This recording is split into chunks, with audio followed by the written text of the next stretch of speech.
Pernah dengar klaim kalau broken home selalu menghasilkan broken kids?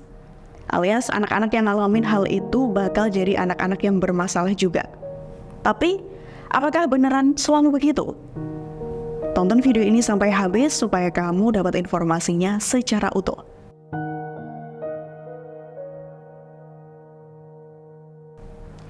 Broken home merupakan istilah di mana suatu keluarga yang tidak harmonis, sehingga harus mengalami perpecahan. Intinya, hubungan orang tua benar-benar berubah, dan itu nggak selalu gampang untuk anak-anak. Bayangin aja, tiba-tiba rumah yang biasanya penuh dengan candaan keluarga, tiba-tiba jadi sepi.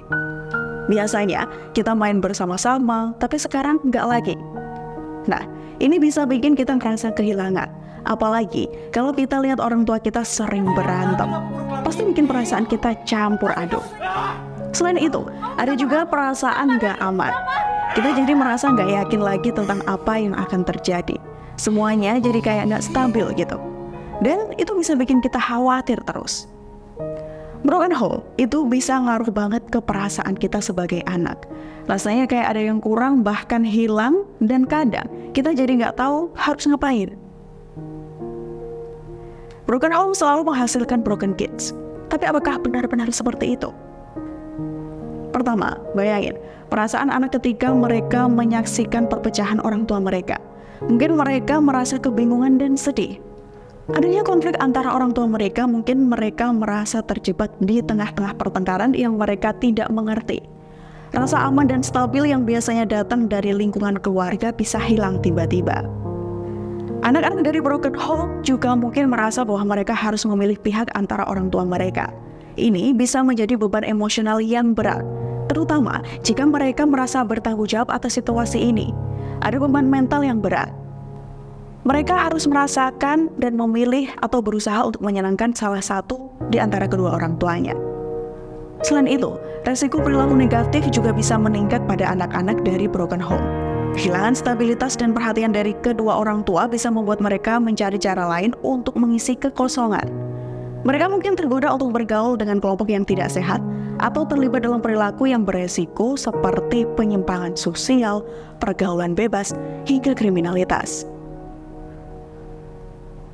Namun, penting untuk diingat bahwa tidak semua anak dari broken home akan mengalami broken kepribadian. Banyak faktor lain juga yang ikut berperan dalam perkembangan anak. Ada banyak contoh anak-anak yang mampu mengatasi tantangan ini dan tumbuh menjadi individu yang kuat dan berhasil. Dukungan sosial, baik dari keluarga luas maupun lingkungan, bisa menjadi faktor yang sangat penting dalam membantu mereka mengatasi kesulitan ini. Jadi, meskipun ada potensi bagi anak-anak dari broken home untuk mengalami kesulitan dalam perkembangan mereka, hal ini tidak selalu menjadi kenyataan mutlak. Kita semua memiliki peran dalam membantu anak-anak merasa didukung dan juga berharga, terlepas dari situasi rumah tangga yang mereka hadapi. Intinya, gak bisa kita simpulkan dengan mudah kalau broken home pasti bikin anak-anak jadi broken kids. Dukungan sosial dan lingkungan juga berperan penting. Kita seharusnya gak hanya lihat dari situasi rumah tangga orang tua aja. Kadang-kadang ada faktor lain yang jauh lebih berpengaruh seperti dukungan dari keluarga, sahabat, guru di sekolah, dan lingkungan pertemanan. Tentu, jangan meremehkan potensi anak-anak dari broken home. Karena buat tumbuh menjadi pribadi yang kuat dan sukses, semua tergantung pada bagaimana kita membangun lingkungan yang positif dan memberikan dukungan yang dibutuhkan. Ingat, setiap anak punya potensi untuk bersinar, terlepas dari situasi rumah tangga mereka. Sebenarnya, meskipun anak-anak dari broken home memiliki resiko mengalami dampak negatif, tetapi bukan berarti mereka tidak punya harapan. Ada banyak cara untuk membantu mereka mengatasi hal ini dan tumbuh menjadi individu yang kuat dan mandiri. Penting banget bagi anak-anak yang berasal dari situasi rumah tangga yang sulit mendapatkan dukungan psikologis. Nah, disinilah peran para profesional seperti psikolog atau konselor sangat berharga. Mereka bisa membantu anak-anak untuk mengungkapkan perasaan mereka dan memberikan strategi menghadapi situasi emosional yang rumit. Selain itu, orang tua juga punya peran besar dalam mengurangi dampak negatif ini. Memberikan edukasi kepada orang tua tentang bagaimana berbicara dan berinteraksi dengan anak-anak dalam situasi ini bisa membangun ataupun menciptakan lingkungan yang lebih stabil. Misalnya, menjaga konflik tetap terkontrol dan tidak terjadi di depan anak, serta tetap berkomunikasi dengan baik meski sudah tidak tinggal bersama. Tentu perlu diingat, membantu anak-anak memahami perasaan mereka itu penting. Mengajarkan mereka tentang perasaan seperti marah, sedih, atau bingung, serta memberitahu bahwa perasaan ini itu normal dan bisa diungkapkan dengan cara yang sehat. Ini bisa membantu mereka menghindari menumpuk perasaan negatif yang bisa merusak kesehatan mental. Di samping itu, mendukung anak-anak dalam mengembangkan cara untuk mengatasi stres juga krusial. Ini bisa melibatkan kegiatan yang mereka nikmati seperti olahraga, seni, atau berbicara dengan teman-teman. Hal-hal ini membantu mereka mengalihkan perhatian dari masalah rumah tangga dan merasa lebih baik secara keseluruhan. Jadi, meskipun anak-anak dari broken home mungkin menghadapi tantangan ekstra, bukan berarti masa depan mereka sudah ditentukan atau sudah dimutlakan akan rusak.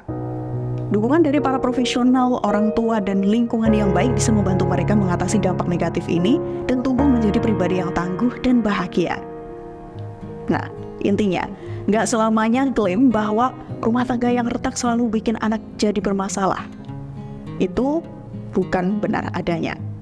Meskipun kondisi rumah tangga yang gak harmonis bisa punya dampak negatif pada anak, tapi gak semua anak dari broken home bakal jadi broken kids. Ada banyak faktor yang berperan dalam perkembangan mereka. Penting buat diingat bahwa anak-anak dari broken home memang beresiko lebih tinggi mengalami stres, kecemasan, atau perilaku negatif lainnya. Tapi, kenyataannya bisa lebih kompleks. Ada anak-anak yang mampu melampaui penghalang ini dan tumbuh menjadi pribadi yang kuat dan juga positif. Bukan berarti kita harus meremehkan dampak buruk yang mungkin timbul, tapi dukungan sosial dan lingkungan juga punya peran penting dalam membantu anak-anak ini berkembang dengan baik. Kadang, keluarga yang lebih luas atau teman-teman bisa menjadi sandaran yang menguatkan mereka. Jangan lupa, setiap anak punya potensi untuk tumbuh dan berkembang, meskipun situasi awal mereka mungkin sulit.